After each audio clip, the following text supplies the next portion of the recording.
It's Alicia Burke with Long Beach Local News. The Charisse Marie Lallier Children's Village at MemorialCare Miller Children's and Women's Hospital Long Beach is home to the RSV clinic, where patients who are suffering from the respiratory virus can seek treatment.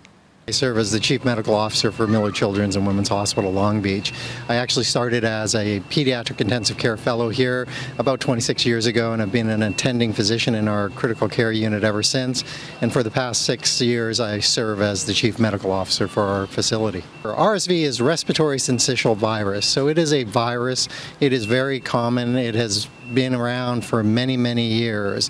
It usually is seasonal, so we usually start seeing it in the late fall and then through the winter, and usually it goes away by the early spring.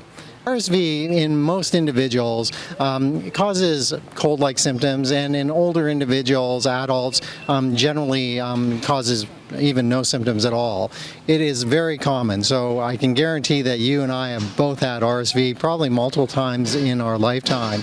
Where we really become concerned, or where RSV affects individuals, is in the very young, 1, 2, 3 months of age, but even up to the 4 or 5 or 6 years of age. And then the very old or the elderly, it can cause severe disease as well.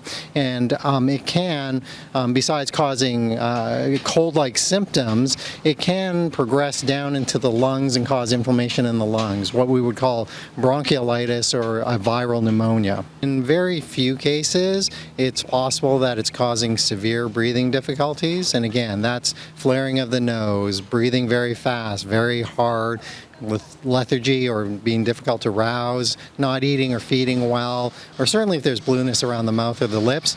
Those are times that you should seek medical attention.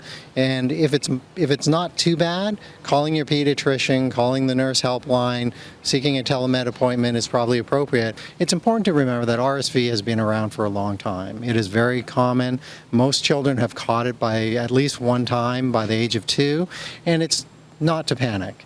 And the best defense against RSV is a good offense, and we're very versed in that, having gone through 2.5 years of the pandemic. So the common things that help protect your child from RSV include hand washing, masking when you're in indoor spaces, still socially distancing, certainly avoiding ill people. If you're going to a family function or gathering and you know there's someone who's sick there, not interacting or certainly hugging and kissing that individual, because RSV is caught through contact. So if someone is ill, or even they can be contagious before they're ill, secretions can go in through the eyes, nose, or the mouth, and the virus can as well live on hard surfaces for several hours. So if someone who's sick happens to leave some secretions on a doorknob, for example, touching that within several hours and then touching your face and eyes, nose, and mouth, that's how you catch RSV. So hand washing, masking, social distancing, all the things we were doing during the pandemic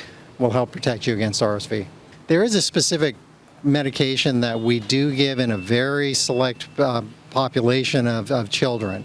These are very young children, all under 2 years of age, with specific diseases such as prematurity or certain heart diseases, certain lung diseases, that a medication called Synagis has been proven to have some potential benefit in helping prevent severe disease or even catching RSV. However, it is not for the general population or the average healthy infant or certainly older child. And so this is a medication that has to be given once a month for the entire RSV season, generally about 5 doses. And that's the clinic that we do here at the Children's Village, providing that medication for our patients. Our Children's Village was designed to make it easy for families to come and receive their care. Our pharmacy is right here, right by the entrance on the ground floor. So they come on in, they go to the pharmacy they're at a certain date and time, because it's not given or held every day. They obviously have an appointment, and the medications are available and ready. They get their injection, and they're able to leave right after. This is why we're here. We're a community hospital, and we're serving our communities. This helps prevent disease and keeps some of our patients very safe, and we're happy to provide the service. Please stay safe. It's also important, where appropriate, that you get vaccinated against COVID and against influenza, because those two viruses as well are circulating and increasing in numbers. We don't have a vaccine against RSV, but protect yourself from what you can and perform those simple measures that I talked about, and hopefully you'll have a safe winter.